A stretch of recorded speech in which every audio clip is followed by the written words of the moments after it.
Land of God's बाली हे एक 85% हिंदू राष्ट्र आहे. आज आपण बघणार आहोत मंदिरातील देवतांचा आणि निसर्ग देवतेचा अनोखा संगम.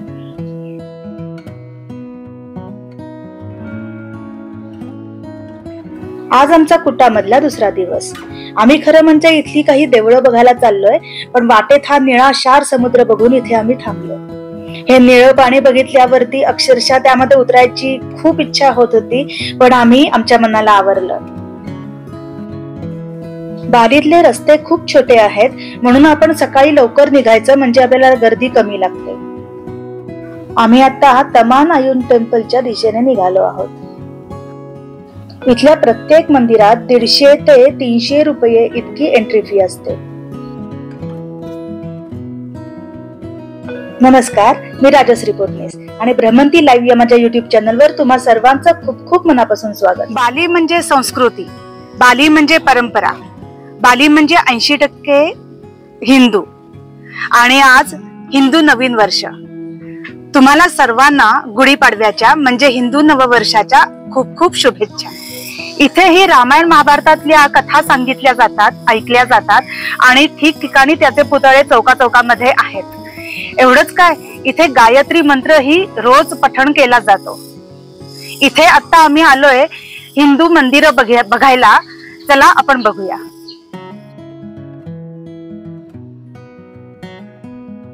आपण आता आलोय तमान आयुन टेम्पल बघायला आणि त्याचं तमान आयुन टेम्पल म्हणजे टेम्पल ऑफ गार्डन टेम्पल. आपण आता 17व्या शतकातलं तमान आयुन टेम्पल बघत आहोत. इथल्या दगडी बांधकामावरून हे मंदिर खूप जुनं असल्याचं लक्षात येतं, पण इथला मेंटेनन्स खूपच छान आहे.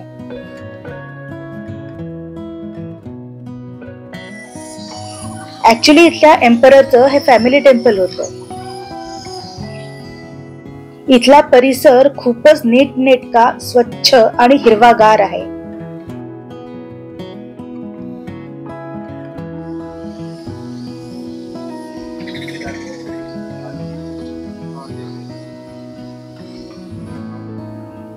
याला बारोंग असं म्हणतात आणि शेतात पिकणाऱ्या काही गोष्टींपासून हे बनवलं जातं. इथे भाताच्या लोंब्या दिसतायत, पेंढा दिसतोय, त्या ह्याच्यावरती काही डाळी, कॉर्न असं चिकटवलं आहे.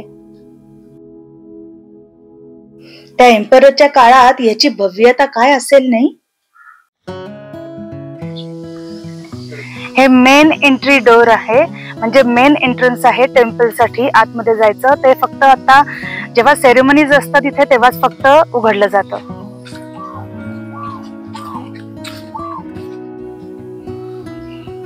हे जे दिसतंय त्याला पॅगोडा असं म्हणतात आणि ते विषम संख्येमध्ये असतं. इथल्या या मंदिरांची काही अजबच तर आहे. इथे आपल्यालाच काय, पण बालिनीज लोकांना पण मंदिरात इथे प्रवेश नसतो. काही सण समारंभ असेल किंवा त्या घरामध्ये शुभ कार्य असेल तरच इथे प्रवेश दिला जातो. इथल्या या मंदिरात देव नसतात. त्या पॅगोडाच्या खालती लाकडी कपाटामध्ये देव असतात. ते तिथे गेल्यावरती काढून त्याची पूजा केली जाते आणि मग ते आतमध्ये परत ठेवले जातात. या मंदिरात इथे आपण आतमध्ये प्रवेश करू शकत नाही, तर सगळीकडनं फिरायला हे असे बाजूला पाथवेज केलेत. इथे ते ऑड नंबरचे पॅगोडा व्यवस्थित दिसत आहेत. 2, 3, 5, 7, 9 आणि 11.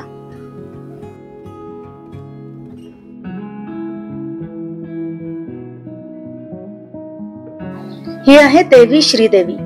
ही ब्युटी, फर्टिलिटी आणि प्रॉस्पेरिटीची देवता आहे. समुद्र मंथनाच्या वेळी ही प्रकट झाली आहे असं मानलं जातं.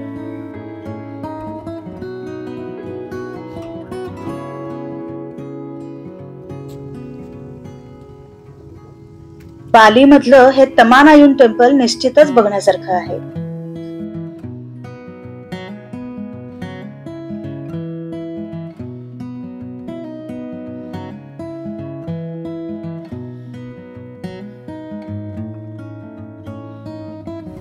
इथे प्रत्येक घराच्या बाहेर एक छोटस फॅमिली टेम्पल दिसतंय बघा.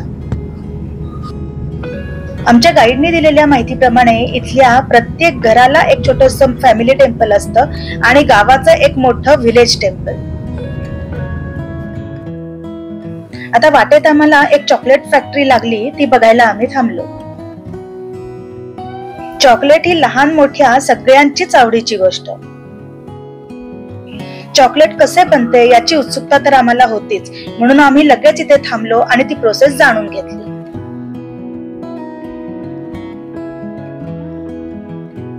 इथे ती प्रोसेस समजून घेण्यासाठी काही चित्र लावली आहेत.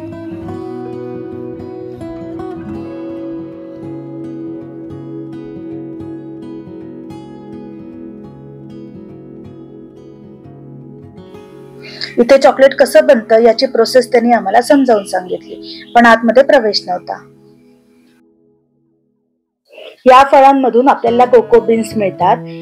त्यातून काढून त्या रोस्ट केल्या जातात, म्हणजे भाजल्या जातात.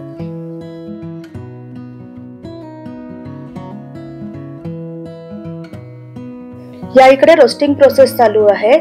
मग नंतर इथे चॉकलेट तयार केलं जातं आणि मग नंतर त्याला वेगवेगळे फ्लेवर्स ऍड केले जातात.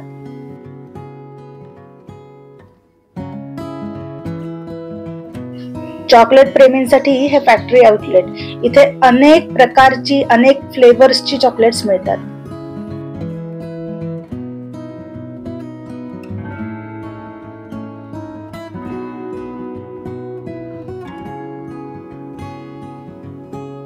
आम्ही आता उलुंदानू बेराटन हे मंदिर बघायला आलोय, पण त्याआधी म्हटलं इथे जरा पोटपूजा करावी, कारण खूपच भूक लागली आहे. मंदिराच्या आवारातच एक व्हेजिटेरियन रेस्टॉरंट आहे, तिथे आम्ही गेलो.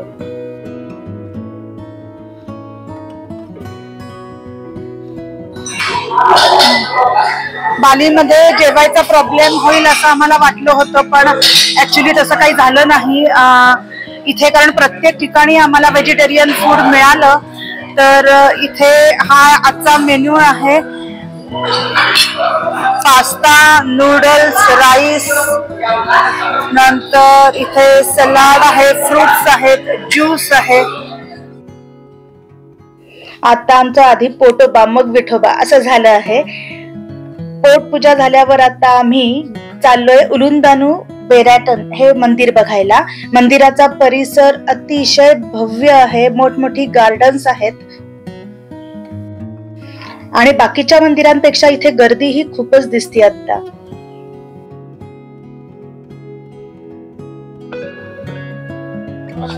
याला टेम्पल ऑफ द लेक असंही म्हटलं जातं, कारण याच्या शेजारी एक लेक आहे, खूप मोठा लेक आहे, जो पूर्ण या परिसराला पाणी पुरवठा करतो.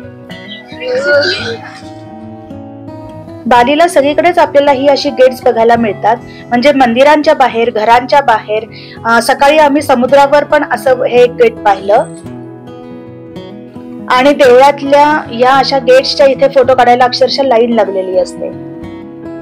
त्या गेट्सना बालिनीज मध्ये चांदी बनतार असं म्हटलं जातं आणि गरीब किंवा श्रीमंत कोणाच्याही घराच्या बाहेर ही अशी गेट्स असतात. फक्त त्या स्टेटस नुसार त्यांची उंची किंवा कोरीव काम बदलत जातं.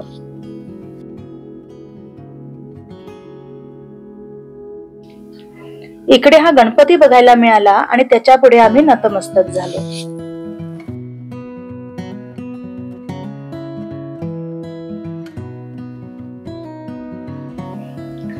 इकडे बालीतल्या हवामानाबद्दल आता सांगायचं झालं तुम्हाला तर इकडे खूपच जास्त उष्णता आहे.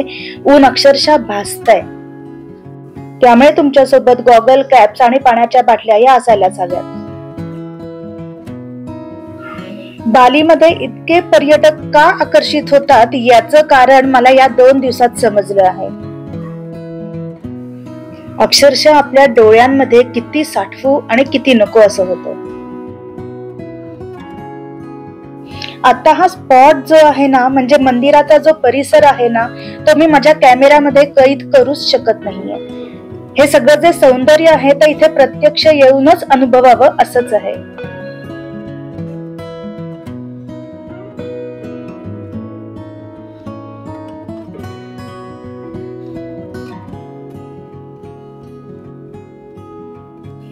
इथे अथर्वलाही कुठला फोटो काढू आणि किती काढू असा प्रश्न पडला होता. इकडे आल्यावर आपण या स्पॉटच्या अक्षरशः प्रेमात पडतो. इथे फोटो प्रेमींसाठी खास तयार केलेले फोटो स्पॉट्स.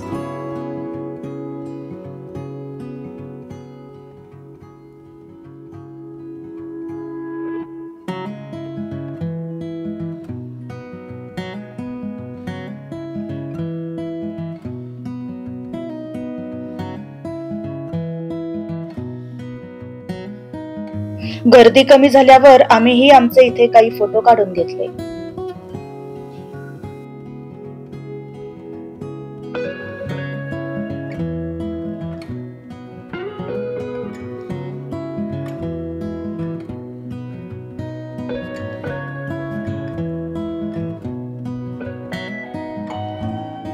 इथे खास लहान मुलांसाठी तयार केलेले काही स्टेपिंग स्टोन्स.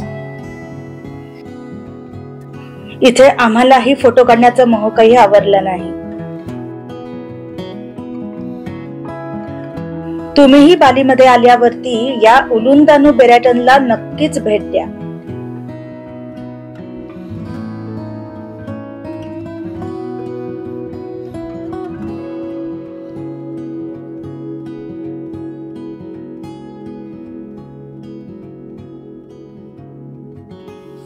इथल्या या फ्रूट स्टॉल वरती आम्ही बालीनीज लोकल फ्रुट्स ट्राय केली.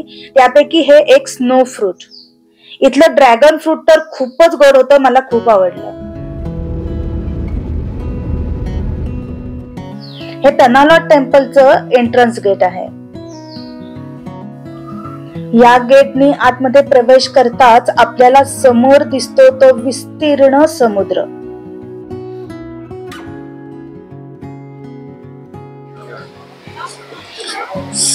या मंदिराचं जे लोकेशन आहे ना ते आउटस्टँडिंग आहे.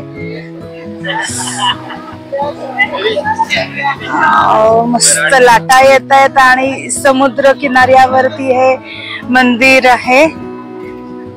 चला आपण आता ते जाऊन बघूया तिथे प्रत्यक्ष. तिकडे जायला मंदिर तिकडे आहे. मंदिर तिकडे आहे. आपण आता दुसऱ्या बाजूला जाणार आहोत. इथे पण मंदिरासारखं काहीतरी दिसतंय. काय आपण बघूया. हे खालती बघताय का खडक कसा तुटलेला आहे. या बाजूला आपण तिकडे जायला अशी वाट आहे. आपण इकडे जाणार आहोत. आम्ही संध्याकाळी सनसेट पण इकडे बघणार आहोत. अर्थात मी तुम्हाला तो दाखवीनच. बाजूला ही अशी खेळणी किंवा पर्सेस, बॅग्स सगळं आहे विकायला. हे बालिनीज जे असतात ना ते खूप मोठे कलाकार असतात. त्यांना मानलंच पाहिजे. म्हणजे काहीही दिसलं तर ते कोरीव काम करूनच सोडणार. म्हणजे लाकडावर, स्टोन्स वरती किंवा अजून मातीच्या गोष्टी बनवतात. पेंटिंग खूप चांगली असतात त्यांची. हे बॅग सगळे हाताने बनवलेले असतात बांबूच्या. शिवाय हे क्रोशे काम केलेलं असतं.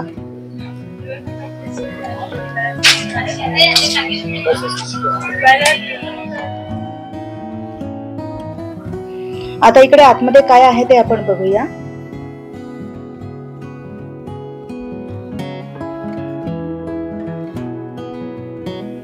या इथे एक छोटस देऊळ आहे आणि इथनं समुद्र जो काही दिसतोय ना तो मी शब्दात वर्णन करू शकत नाहीये. सारंग ऍज युज्युअल समुद्र निरखत इथे बसलेलाच आहे. यांच्या प्रथेप्रमाणे इथे आतमध्ये प्रवेशच नाहीये.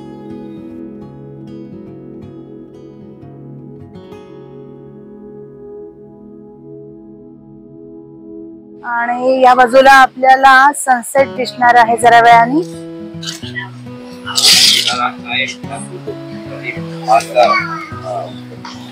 आता आपल्याला या बाजूला जायचं आहे.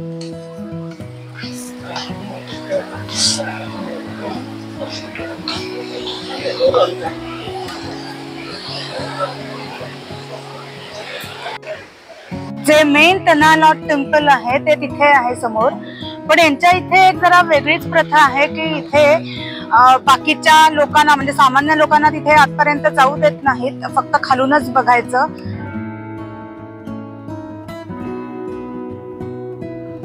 हा स्पॉट जो आहे ना तो प्रत्यक्ष इथे येऊनच अनुभवावा.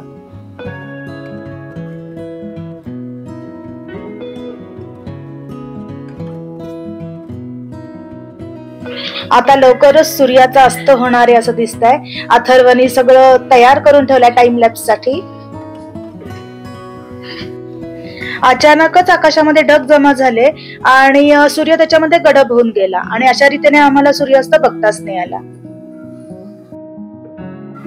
सूर्यास्ताची वाट बघत अथर्वनी हा घेतलेला टाइम लॅप्स.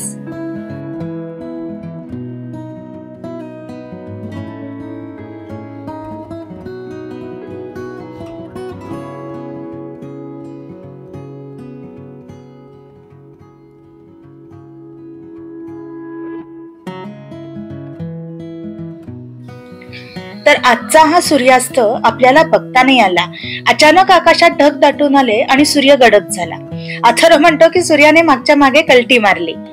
आज मी दाखवलेली ही हिंदू मंदिरे तुम्हाला आवडली का? नक्की सांगा आणि व्हिडिओ ही आवडल्यास नक्की लाईक, शेअर आणि सबस्क्राईब करा. धन्यवाद.